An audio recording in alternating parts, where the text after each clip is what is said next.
Well, we welcome you back to tonight's edition of In Conversation with myself, Inagwadi, on this Wednesday evening.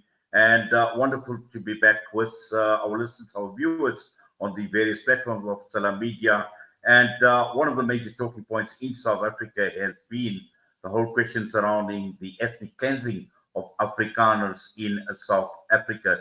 Now, a few days ago, we've seen close on to 1,500 Afrikaners assembling outside the U.S. Embassy in Pretoria, handing over a memorandum.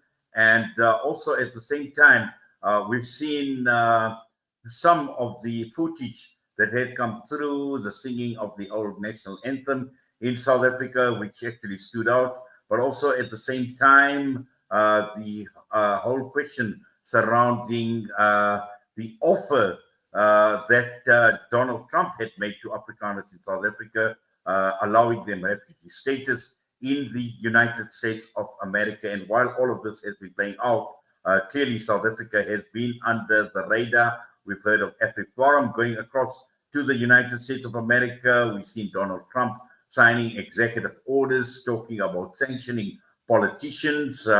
We know Julius Malema obviously has come out very, very strongly as far as the EFF is concerned, talking about Donald Trump and his bullying tactics. Now, all of this is actually playing out. And again, some say that silence would be the best at this point in time with regard to Donald Trump and the statements that he is making. But clearly, it is causing a lot of discussion in South Africa. It is creating a lot of division. It is causing rift as well in South Africa. And to unpack all of this and just to understand what Donald Trump means by genocide in South Africa, what he means by ethnic cleansing of Afrikaners in South Africa, we joined this evening by my guest, Carl Niehaus, EFF Member of Parliament, and Banca Van Wyk, a social justice advocate this evening. So to both of you, to Carl Niehaus and to Banca Van Wyk, we welcome you to the show. We thank you for your time. Thank you. Thank you for the invite. Yes, thank you so much, and thanks for having us. Well, Carl, let's just start off with you, actually. And we've seen Donald Trump not even in office for a month. And this is now a president that obviously has targeted South Africa first out of all the African nations as well. And it came at a time when the president had signed the expropriation bill and the land bill as well. And this came, we've seen the immediate reaction from Donald Trump. Now, Donald Trump would not have actually reacted immediately unless, he had foreknowledge of what was actually to come to South Africa. And again, we see this president very, very busy with his pen, signing executive order after executive order. Well, let me first of all say there's absolutely no such thing as white genocide and that white people are specifically targeted in South Africa. Nor are there land grabs. These are blatant lies. And these lies had been peddled by the Solidarity Group, by AfriForum, by Kali Kriel, by Ernst Roots. And they committed treason by also telling these lies to Donald Trump and Elon Musk. But of course, Musk knows very well that there are no land grabs in South Africa, that white people are not under attack at all. In fact, that the white community in South Africa, and I also include in that the so-called Afrikaner community, are living extremely well, that they've benefited hugely from the changes that took place since 1994.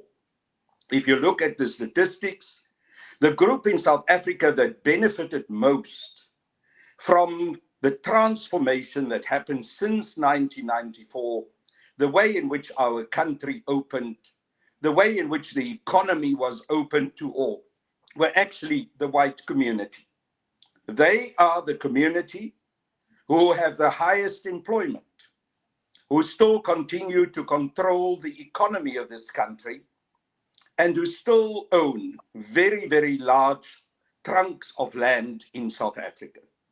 So the lies that Kali Kriel and Ernst Roux, Solidarity, and also AfriForum told has gone to the White House. And of course, Donald Trump, in his very impulsive way, in his politically very shallow manner, then took these things on board, also with the assistance of Elon Musk.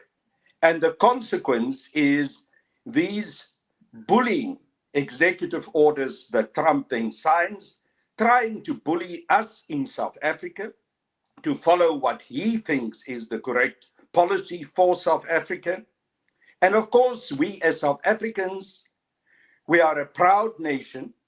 We have our own sovereignty, and we have absolutely got the right to say to Donald Trump, we will not be bullied by you. We are absolutely insistent that we will determine our own future.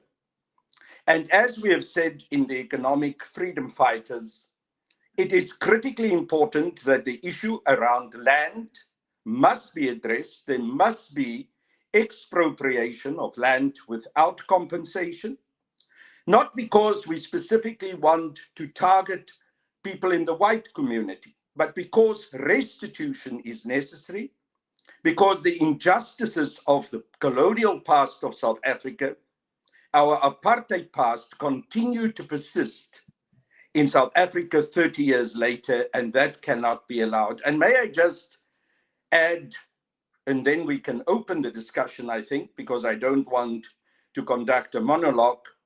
It is very important to understand that the Land Restitution Act that Cyril Ramaphosa had signed now does not address the needs for land redistribution without compensation.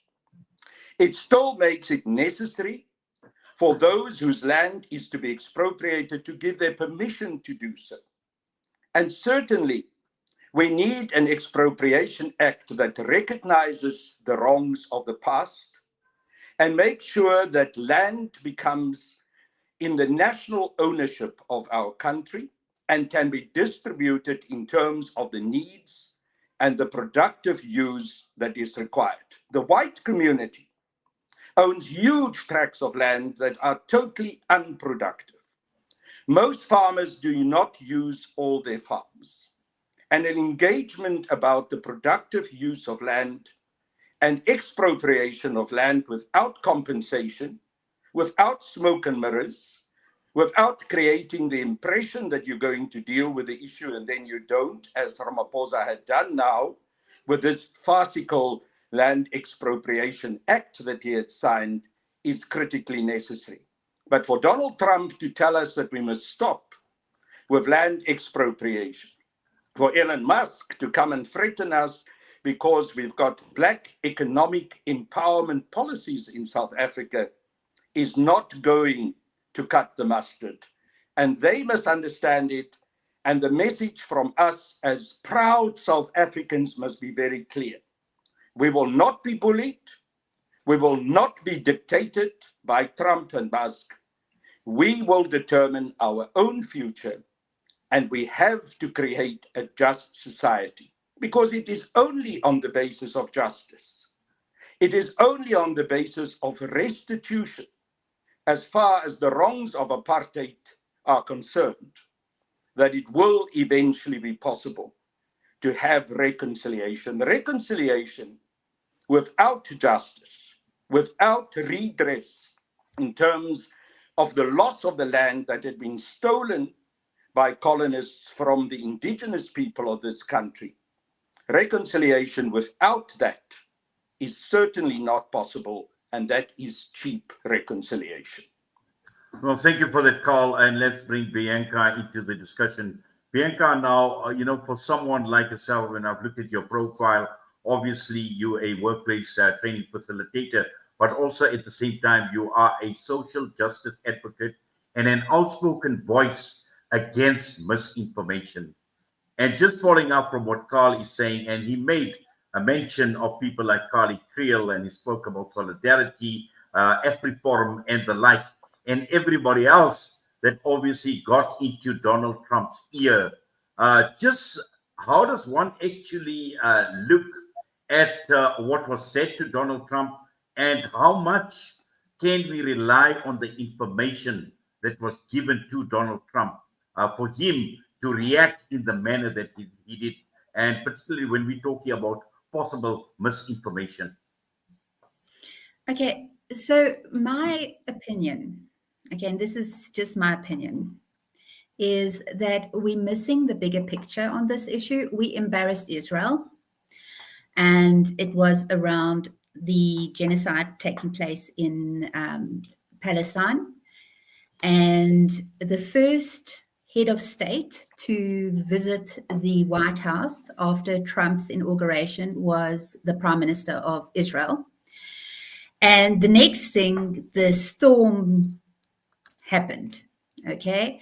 In between, there's been a lot of disinformation and misinformation provided. As we know, AfriForum has been at the UN. AfriForum normally attends a lot of these conservative conferences.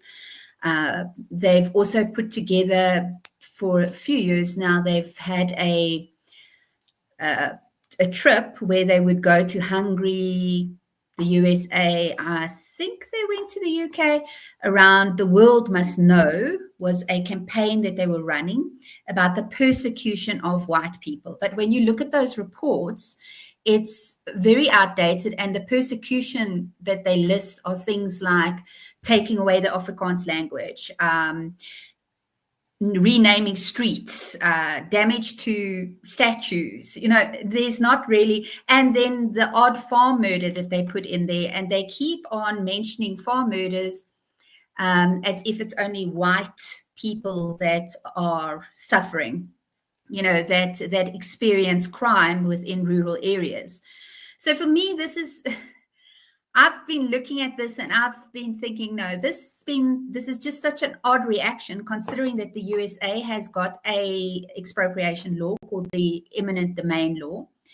So I don't think this is about our Afrikaners. I don't think it is about our expropriation bill. I think it's a tit for tat situation. We embarrassed Israel and on the world stage when we went to the ICJ, and even in the first notice that we got, there was an entire paragraph dedicated to Israel and how we took them to the ICJ. So now the argument is, okay, so you took them to the ICJ, but you've got this group of people that you are mistreating so badly, and that you're just taking their land, and and that's why I say that's why there was so much backtracking after this whole situation, because it was never about the Afrikaners. But that's just an opinion. It was about the ICJ case, and that is my view. I've been watching this, and just because that letter actually made mention of us what has that got to do with how we treat the Afrikaners? It just doesn't make sense. And it's in the first letter that we got from the USA, is about the ICJ case. And people, when I saw AfriForum backtracking, this was never what they wanted. They got a fright, because this is, all of a sudden, but it was at the same stage that the Prime Minister of Israel was at the White House. There we got our first step. Well, certainly, and as Carl, you are obviously shaking your head as Bianca is talking. And I just want our listeners and viewers to know that we had extended an invitation to solidarity to Jaco Kleinhans, the head of international and public relations, to be part and parcel of this discussion. And he says they've discussed it internally and decided not to participate. But we do obviously respect their decision, but it would have been quite interesting. But Carl, coming back to what Bianca is talking about in the whole question surrounding South Africa and the ICJ, we knew there were going to be consequences. We knew there was going to be a backlash, particularly from the United States of America. And we've seen Donald Trump uses to good effect, where on the one hand, he speaks about ethnic cleansing of Afrikaners, yet this is the same man that is proposing the clearing out of Gaza, the ethnic cleansing of the people of Palestine and moving them out into the Sinai Desert, into Jordan. Look, I absolutely agree with what Bianca said. She's spot on. And we also acknowledge that in the media statement of the economic freedom fighters that we issued when Donald Trump signed that executive order. We understand that the main issue here is about apartheid Israel and the strong stance that had been taken in the ICJ. And evidently, Donald Trump wanted to target South Africa. It is also clear that they know that those in South Africa who've taken the absolute strongest stance against apartheid Israel, in fact, is the economic freedom fighters. You will recall that the EFF supported the ICJ case, but we also went considerably further. We also called for the immediate closure of the embassy of Israel in South Africa, that the Israeli ambassador must be booted out, and we called for full economic sanctions. So the targeting of the commander-in-chief and president of the economic freedom fighters was evidently not coincidental. But when we acknowledge all of this, we mustn't let Solidarity and AfriForum off the hook. Because as Bianca quite correctly pointed out, they went on particular trips throughout the world to go and promote the lies that they were telling about South Africa. And she's quite correct to say that they're a little bit like the fox terrier who now caught the car, because this executive order of Donald Trump caught them off guard. Because evidently, Kali Kriel and Ernst Roets and their cohorts know very well that it's not going to be sunshine and roses when they go and live in exile as refugees in the United States of America. They've got no intention to go to hillbilly land in the USA.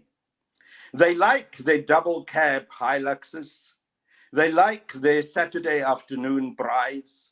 They like the white privilege that has continued to be persisted in South Africa also after 1994. So that's why you get all the backtracking. But at the same time, we should not let them off the hook.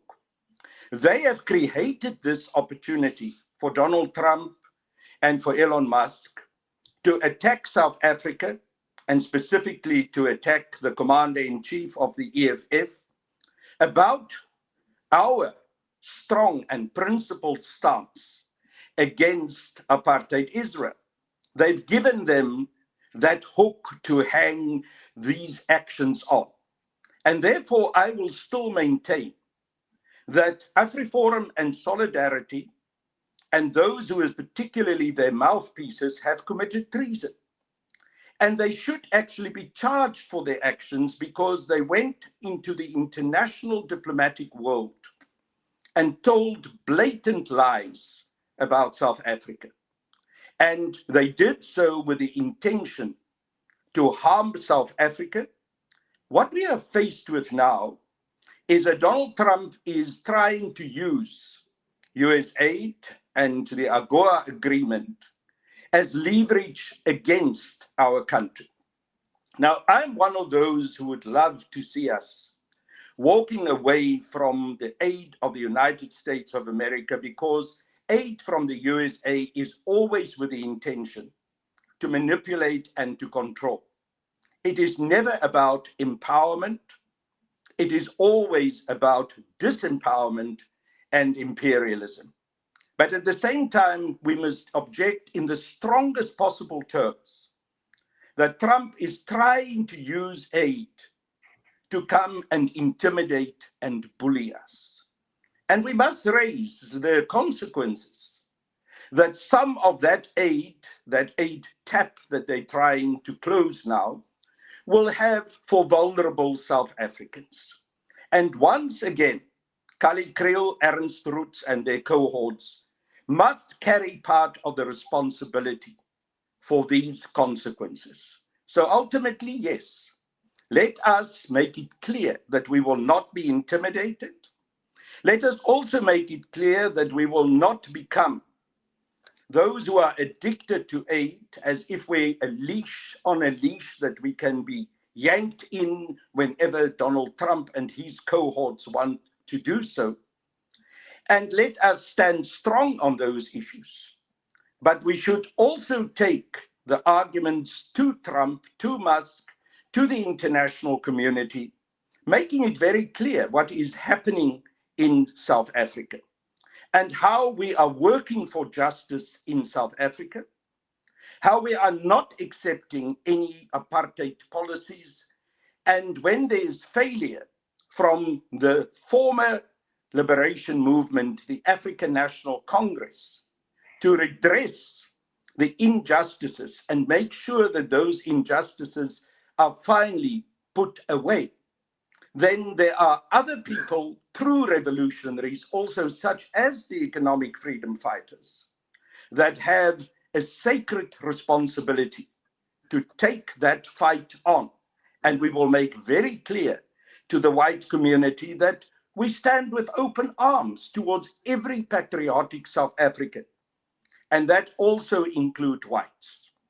But those in the white community that want to hold on to racism, that are actually hankering back to the old apartheid past, that still display the old apartheid symbols such as the old apartheid flag and the vuurkleur flag, and sing the stem at the embassy of the United States of America, must understand that we will deal with them clearly and without any compromise.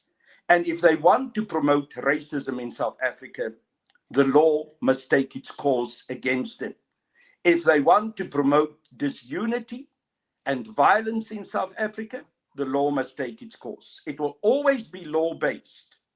But if it is necessary when they do these things and they break the law, they should be charged, they should be arrested, and if need be, they should go to prison.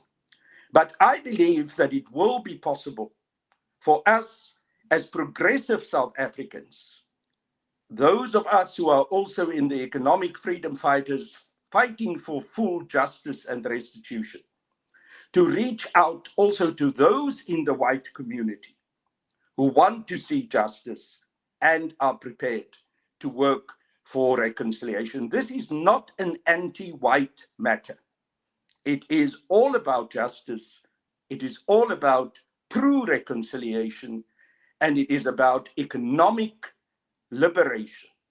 That phrase that the economic freedom fighters uses all the time, economic freedom in our lifetime. And that must mean the return of the land.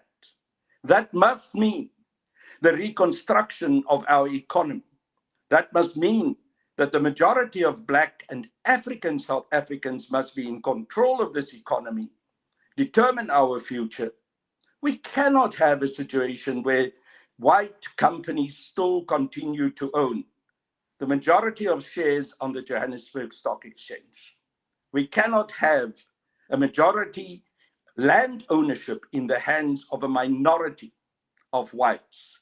We have to change those. And it is only correct that we do so, because that is the only way that we will be able to put the scourge of apartheid behind us. As you and I and Bianca are talking tonight, new colonialism and apartheid still continues to prevail in South Africa. The majority of Black South Africans live in poverty. There are large unemployment amongst Black and African South Africans. The majority of whites live in wealth, or at least they live well. The majority of whites are employed. The majority of whites do not face the suffering of the overwhelming majority of Black African South Africans. And there's a reason for that. And that reason has its historical roots in apartheid. And in contemporary South African history since 1994, its roots are in the weakness of the African National Congress, the way in which it failed to implement its own policies for land restitution and transformation, and the way in which they indulged the white community to continue with their arrogance, with their racism, and with their white supremacist attitudes. Thank you for that, Carl. Bianca, you know, when one looks at this term, refugee, and it's a very loosely used term in the context of what we are actually discussing, because when one looks at the definition of a refugee, it is someone that is escaping war, someone who is persecuted in the country, there's a natural disaster. And do these people truly understand what it means to be a refugee in the United States of America? And adding to that, we've seen even with at the U.S. Embassy, where we see this huge truck, and again using the Trump cliche, we know Trump talks about "Make America Great," and here we're talking about "Make South Africa Great Again." And for me, that actually stood out, and it is actually sending some sort of a message. Okay, so the first thing I wanted to say is we must also recognize that we are dealing with a fringe group. A lot of people try and associate the people that we saw at the USA embassy, as they're associating them with AfriForum and the Solidarity Movement. The Solidarity Movement is remember, AfriForum fits within the Solidarity Movement. So the people that you saw there are even further right. Okay. These are people that are being manipulated, used, but they've also got very old ideas. These are not your, how can I say, they're not well off. All right. Those are people that I feel that the group that used them are, they actually exploited them. They are now being ridiculed. And no, they have got no idea what a refugee is. I have had a number of those conversations with people explaining that, you go there, you can't just come back for holidays or anything, you're going there. And a lot of, some of the people that I've spoken to said, yeah, but they're desperate and they're down on their luck and things like that. And this is an opportunity and Solidarity mustn't talk on their behalf. But this is a fringe group. Okay. They are more right. If you saw the posters, for instance, there were posters that said apartheid 2.0. They were make South Africa like Israel. It was weird, so really right-wing ideas. So they do not understand what they are asking for. They don't understand the process. All they understand is what they are continuously told, and that is that they are not doing well because of BE and this whole regurgitation of there's 140 laws, but some people say there's 90, some people say there's 160. And by the way, I've went through them. No, there isn't. Okay, so the list is provided by the South African Institute of Race Relations, which is another player in this and very connected to Israel and the USA. If you will recall, Frans Cronje was one of the first people, Dr. Frans Cronje, that came out and said, us going to the ICJ is because we've got this, Iran is busy funding this case. Okay. So they did that first. Then there was the attack on Gift of the Givers. Gift of the Givers was attacked by one of the guys, his name is Willem Petzer, and I'm continuously taking on that man for the disinformation that he spreads. He also said that Gift of the Givers is a terrorist organization. So it all comes down back to ICJ, Israel. But I want to highlight that we have to look at the bigger picture. We have to look at there's a number of players and they are tag teaming. So you just put out a fire with one, and then you have the South African Institute of Race Relations and the Free Market Foundation, which is actually has been around since 18 or 1940 something. Okay, so I looked that up. And they're all tag teaming. And then you've got Sakelige and you've got Sai, and it's a whole lot of, but they're all working together on the same thing. And I think Solidarity just didn't think that Trump would be so, that he'd shoot from the hip, which he's been doing the whole time. He's signing so many executive orders. It's just, I don't know if you're watching American news now, is how many protests. There's thousands of people in the streets protesting against Trump and Musk. And you've got people saying, oh, the government's so bad and our political parties are so bad, but their own people, the National Guard is protesting with the people that are protesting against their own president.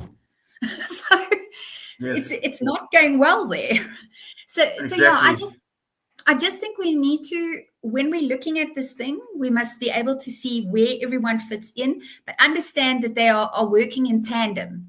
You'll notice that the one taps out and the next one taps in. And that's what I want to come in because I only agree with her. She's absolutely right about the Institute of Race Relations and Frans Cronje and all those other little organizations that tend to work together, tap in, as she says, and tap out. But while I acknowledge that the people who went to the United States Embassy may be a far-right fringe group, they live in a context, an environment. And in the white community, and especially in the Afrikaans community, there is an environment that helps to nurture this kind of thing. And therefore, while we acknowledge that there may be different degrees of reactionary behavior, we also have to call out the white community in general. Because I was quite interested in the response that there were from a large group in the white community. I'm not going to go beyond using the word large, but a large group in the white community that immediately seemed to enjoy the fact that Donald Trump has signed this executive order, who immediately had a kind of schadenfreude on the damage that it will inflict on Black and African South Africans. So while we say that there are differences, we also have to call out the white community in general in South Africa. They have not been prepared to accept and embrace the change that we need to see in South Africa enough. I'm not someone to go to Loftus and go and watch the Springbok rugby team play. But I once went there in the last 2 years with the intention just to have a view of what's going on there. And I was disgusted, Bianca. I must tell you, I left there deeply, deeply depressed. And what really destroyed my hopes to some extent was the way in which that rugby watching, mainly Afrikaner white audience was responding when they were singing our national anthem. They were mumbling away, they were sitting around, they were not even all standing up when Nkosi Sikelel in Africa was sung. But as soon as we got to the part of die stem, uit die blauw van onze hemel, they were all standing up. They were literally screaming it out. They were bellowing it out from their chests. And this tells me something. It tells me about a white community that does not understand how terrible apartheid was. A white community that does not understand that restitution is absolutely critical if we want to have peace and justice in South Africa. And therefore, the Willem Petzes, the Solidarities, the AfriForums, even the South African Institute of Race Relations lives in this environment that is conducive for them to be able to send out these messages and to mobilize people. So yes, they need to be called out, but overall, we need to call out the white community in South Africa for their lack of transformation and for the terrible way in which they are hankering back to racism, to the old apartheid system, the way in which they continue to try and create all these little white enclaves, exclusive residential areas, also exclusive schools. You know, I went to Tabazimbi on political work that I was doing for the economic freedom fighters. And I was absolutely shocked by the high school there, by the primary school there, that had a white Afrikaner student population of 3/4 of the students there still white and Afrikaans. And they were using the fact that Afrikaans was the main medium of instruction in order to be able to keep those schools mainly white with a white culture. And when I challenged them, there was not an understanding of what they are doing wrong.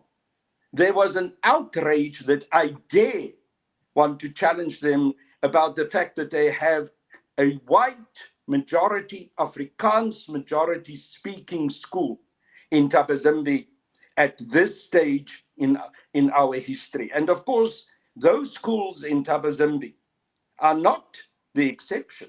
There are many schools like that throughout South Africa. And we have to talk about these things, because when we say that it is wrong, it does not mean that we are now out to get whites. But we need to say that the future South Africa has to reflect the reality, the demographics of South Africa. We cannot have majority white schools. We cannot use the Afrikaans language and abuse the Afrikaans language as an instrument for exclusivity. And you also see it in the way that the white community, the Democratic Alliance, Freedom Front Plus have been reacting against the Bella Bill. The Bella Bill can help us to move away from some of this kind of racist exclusivity. And the main reason why they object to the Bella Bill is because they want to continue to maintain that racist exclusivity, and they use the idea of cultural self-determination in order to justify it. It cannot be justified. It has to be rejected. And that rejection must go across the board, not just to the outcrops of the most conservative right-wingers, but to the whole white community in this country. It has to change, and they as a community must change. If they don't change, we are in for a lot of problems in this country, because certainly we cannot allow this to continue. And that is not genocide. That is not targeting whites specifically.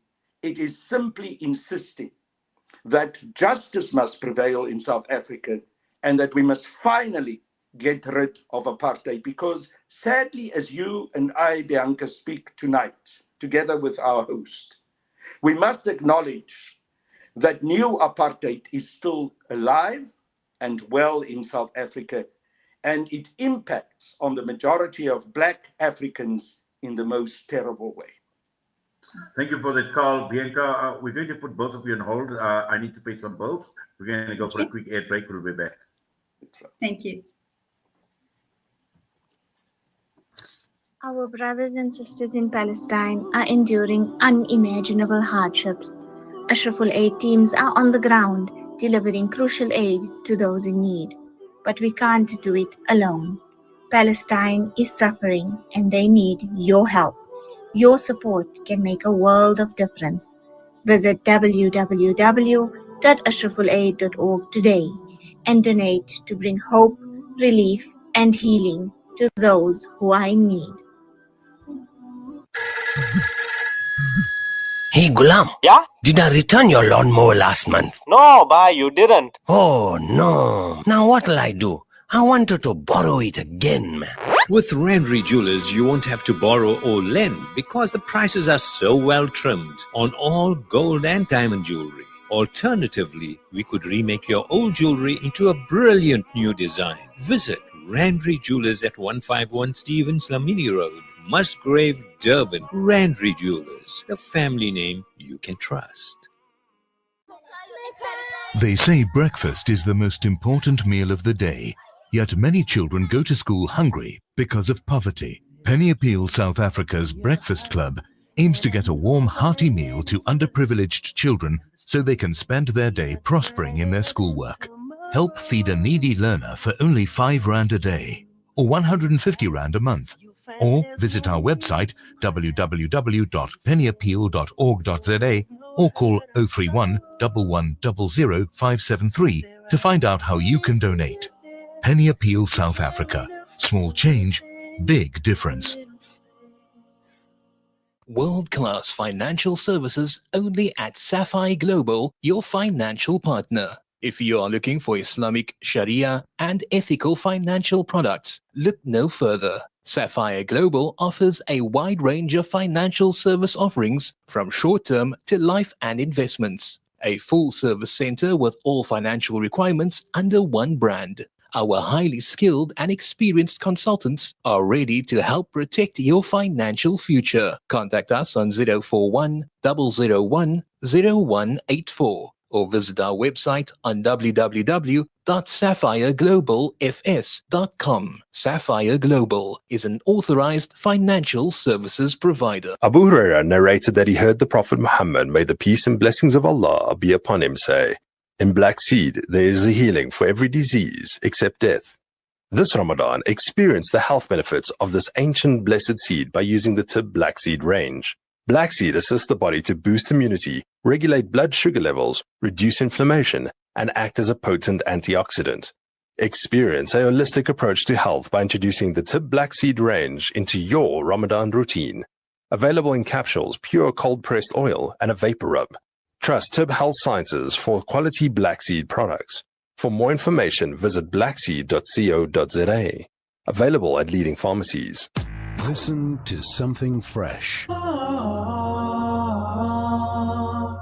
Listen to Salam Media. Well, we continue our conversation this evening with Carl Niehaus and sorry about that, Banca Van Wyk. I see Carl is still on screen. I'm not too sure whether Bianca has actually lost signal, but I'm hoping that she will be able to join us. Carl, I just want to talk a bit about Elon Musk. Okay, and Bianca alluded to the fact, and we see this in the United States of America, questioning whether Donald Trump is truly the president of the United States of America and who is ruling the roost. I see Bianca is actually joining us as well. Now, Bianca, you made the statement about Elon Musk as well. And it is clear that, he's got South African roots as well. But again, when you have someone as influential as Elon Musk trying to exert his influence on a country like South Africa, and I know you mentioned that this is a fringe group, and I believe it, that it's a very, very small part of the South African population that has obviously, subscribing to what AfriForum is doing and solidarity as well. But when you have this type of interference in South Africa, in our domestic policies, we have absolutely no respect for the sovereignty of our nation. How does one actually react to this type of behavior? Okay, so my issue is just stand strong. A good example is the Starlink that everyone is pushing. Funny enough, the same fringe, I wouldn't say fringe groups, but the same individuals, and I've watched it actually, pushing this, oh, Trump is wonderful, and what he's doing, he must come and interfere here. I mean, that is absolutely crazy that people would say that publicly, is that we want a foreign power to interfere with the state, which is the definition of treason. Okay, so, well, it's one of the definitions. But they have been pushing Starlink too, and they keep on linking it to BE and everything like that. And I just feel is that we should put a strong money is important to someone like Elon Musk.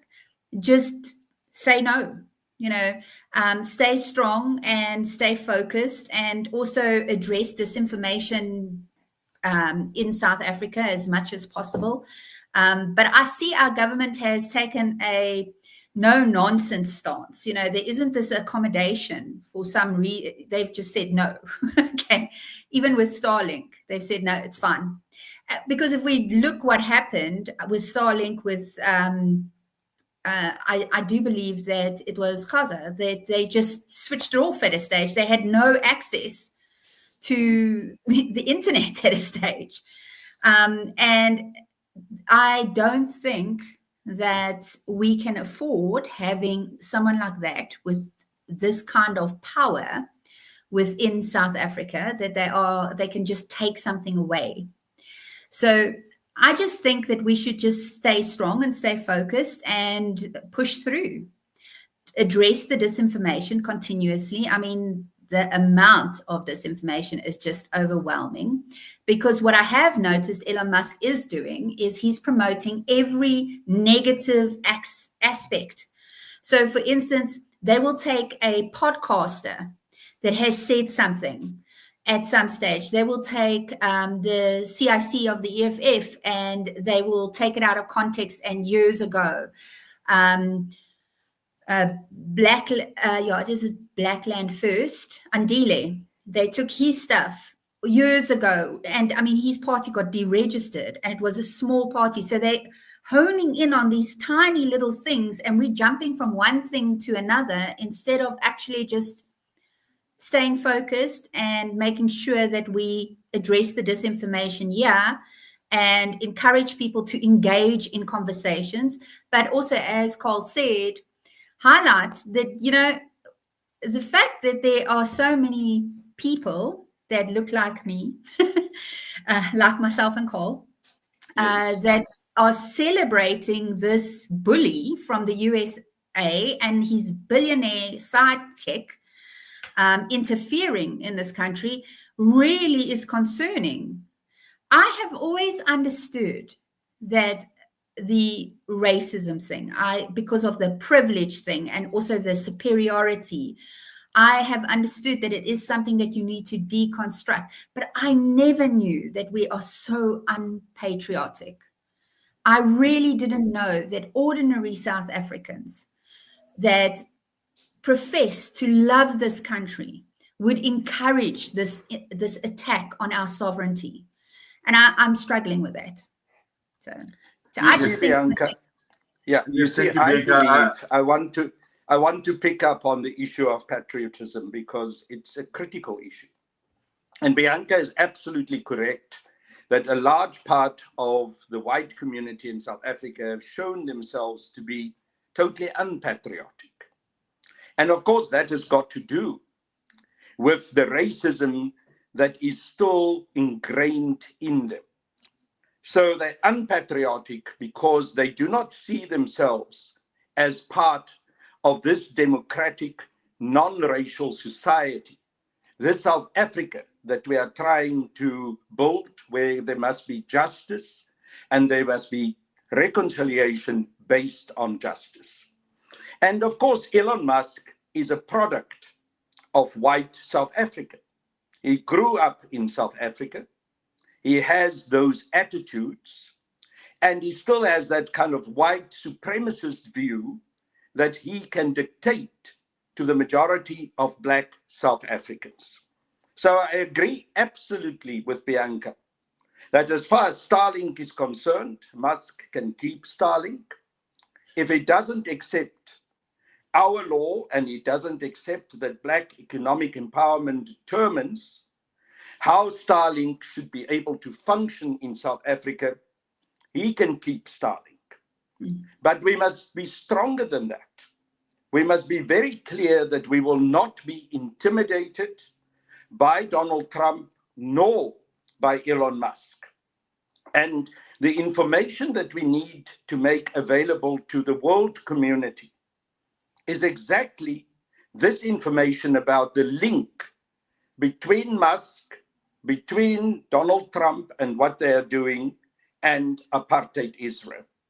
Because it is evident that it is because of what we have done in our strong, fundamental, principled opposition against apartheid Israel and against the genocide that is being committed in Gaza, that this attack is first and foremost launched on us by the United States of America and its satellite countries that support it.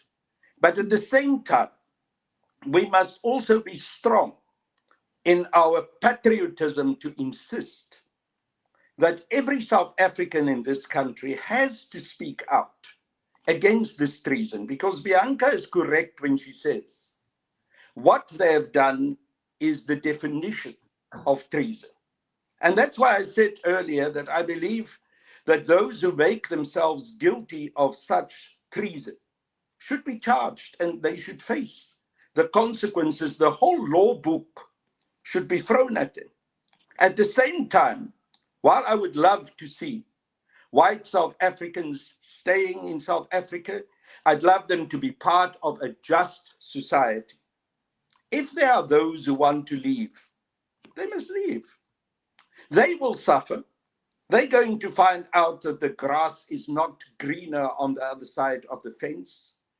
They will long to come back to South Africa. And I'm of the view that if they leave, we must cancel their citizenship. No dual citizenship. No one moment trying to cop out and another moment trying to jump back in. If they leave, let them leave forever. Let us be released from their racism and their stinking attitude. But those whites who want to be truly part of a democratic and just society, those whites who want to grow and develop this country, not as individuals, not as a separate race as whites or Afrikaners, but as part of South Africa. Those whites should stay in South Africa, and they must understand that equality is not oppression.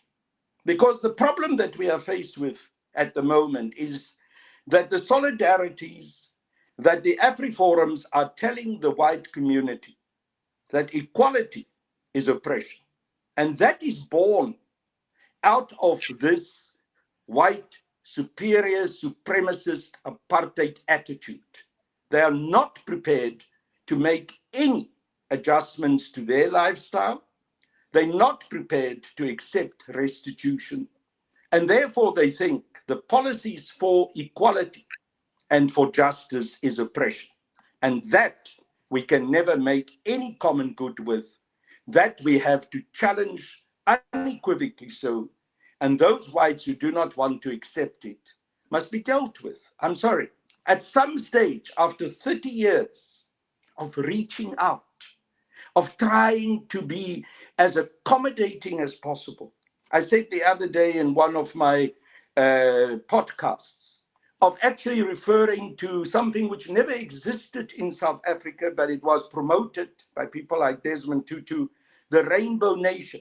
After all that effort, to get this kind of, in Afrikaans, stank verdank from the white community is deeply disturbing.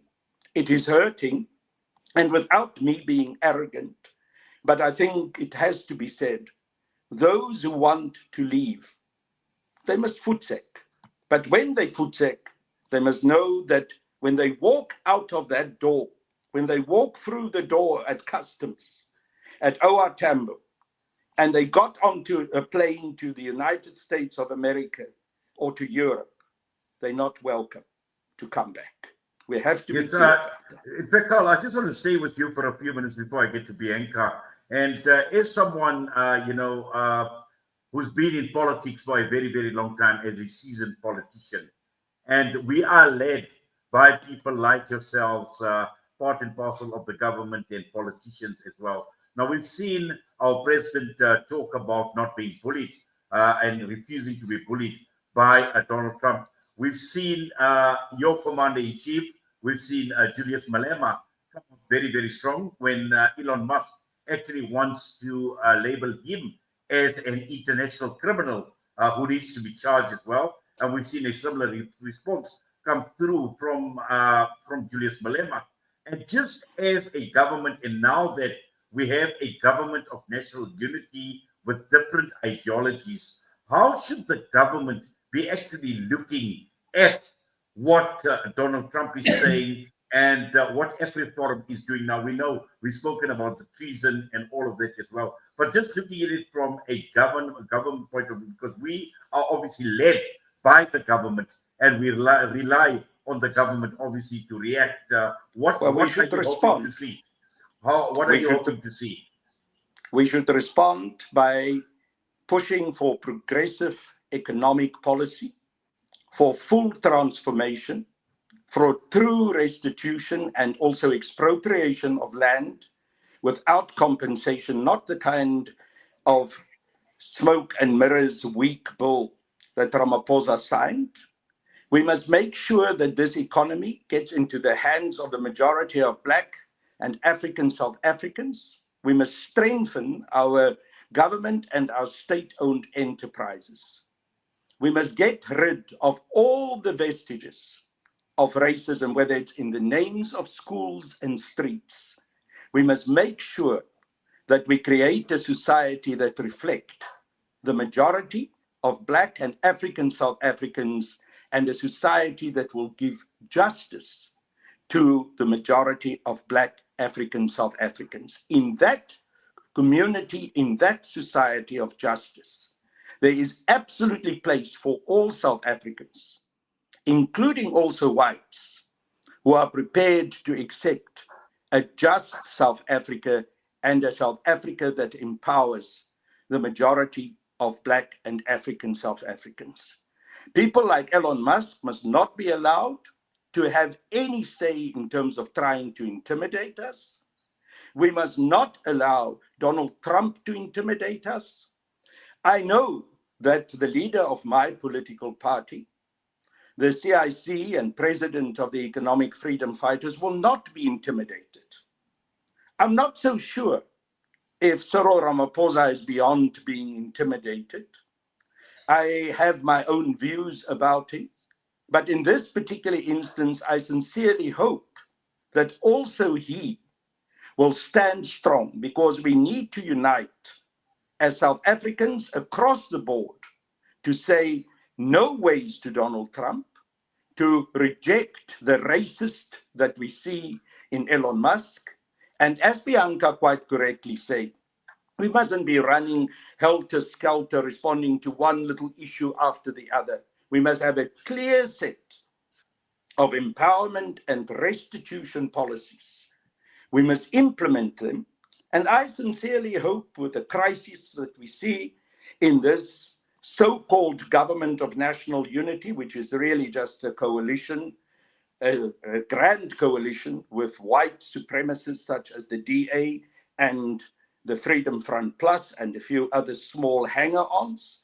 I hope that also the crisis that we saw today, that we could not even have our delivery of the budget in Parliament today, that with this kind of situation and the fact that the weight of difference and disagreement and contradictions in the so-called government of national unity is becoming more and more evident every day. I sincerely hope that our answer to Donald Trump and to Elon Musk will be to get rid of the DA and to get rid of the Freedom Front Plus in a coalition government, to create a progressive Black coalition government. And it is possible, the numbers do count up to achieve that. And the EFF has said clearly that we are prepared to be part of such a Black progressive government. and that government will implement exactly the kind of economic policy program that I've just referred to. In that way, we will be together. In that way, we will have a collective, clear plan of action. And in that way, we will clearly show Donald Trump and Elon Musk the proverbial middle finger, which is what they deserve. Well, Carl, thank you for that. And just, I know we are running over time, but it's fine, Bianca. You can take as much time as you need as well. Just looking at it from and I asked Carl to look at it from a political perspective, but just looking at civil society, and for someone like yourself, a social justice activist as well, in terms of civil society, what should we be doing? How should we be reacting? Well, I think the first thing we need to do is focus on education, because people clearly are not aware of all the players in this particular situation. So focus on the education, make sure everyone knows, look, these are the players that are, as I said, tapping in and tapping out, attacking and assisting in the attack against the sovereignty of this country, so that, you're not focused on individuals, but you're focused on organizations. The next thing that I think that is important is education. And there needs to be after what I've seen lately, there is a serious gap when it comes to how people understand legislation, how people feel the visceral reaction to protecting privilege. On the one hand, you're saying there is a white genocide. On the other hand, you're going in your hundreds to march. It just doesn't make sense. In the middle of a genocide, who does that? And so I think what we have to do is not keep quiet, and specifically for white people. And I keep on saying it. We need to say not in our name. We need to get up, stand up, actually brave the attacks. And there are attacks. There is a cost. However, if we want this country to move forward and us to actually unite, truly unite, not this fake, where one group has compromised and the other has just, sauntered along their way, then we are going to need to actually self-reflect and start standing up and educating our own groups. I mean, that's very, very important. Is we're not speaking on behalf of anyone else. Black people, colored people, Indian people do not need white people to speak on their behalf. What we have to do is start speaking to each other and start calling out and calling in our own. And that is my belief. And address disinformation where you can. Squash it immediately. When Pete says something on a WhatsApp group, on the family WhatsApp group, you fix it. You don't let it just run forward, because it's got out of hand. So that is my view. And also help our children so that they don't repeat our wrongs. Because honestly, I have noticed young people that we've got the group now. I'm very excited. We've got a group of young white people that are starting to say, no, I don't think like my mom, my dad, and this is what I believe. And I've started seeing that, but it's too little. It's too little. So that's what I believe what we should do. If I can raise a little bit, I just want to raise a little bit of a criticism to this program tonight. And I know you tried very hard to get other participants. But Bianca is quite right. The Black and African community in South Africa doesn't need people of my skin color and her skin color to talk on their behalf. Not at all. So this would have been a more balanced discussion if we also had Black and African participants here.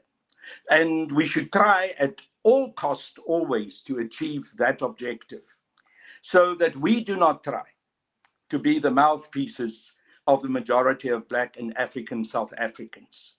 But at the same time, I agree with Bianca, we must try and reach out to the white community to change their views. It's not an easy thing, Bianca. I'm sure you've been at the receiving end of the abuse, what happens on social media. I commented the other day, I put out a short message criticizing exactly the issues that we discussed tonight. And I counted there were 3,000 abusers, all of them white, all of them calling me the most horrible names, none of them actually coming from any intellectual place. It is just abuse, it is just rejection, it is just calling you names. But we must face it, we must fight it, and we must keep on getting the message across that reconciliation in South Africa is only possible once there is justice, and therefore restitution and land restitution is absolutely essential. Well, Carl, thank you very much for that. And obviously, the issue that you raised, you talk of criticism, it is noted, and we have taken note of that. But thank you very much for that. And also to you, Bianca, we thank you. We do appreciate both of you taking time out this evening with us right here on Salam Media. All the best. Thank you. Thank you so much for having us. Thank you. Banca Van Wyk and Carl Niehaus with us this evening right here on Salam Media, unpacking the whole question surrounding genocide, and particularly with regard to Afrikaners, the whole question surrounding Donald Trump and his criticism of South Africa as well. And yes, I must say it's been quite a useful discussion and also thought-provoking in terms of both our guests and what they had to unpack, or what they unpacked with us tonight. And with that, I'm going to take leave of you from myself and the team at Salam Media. Assalamu alaikum wa rahmatullahi wa barakatuh.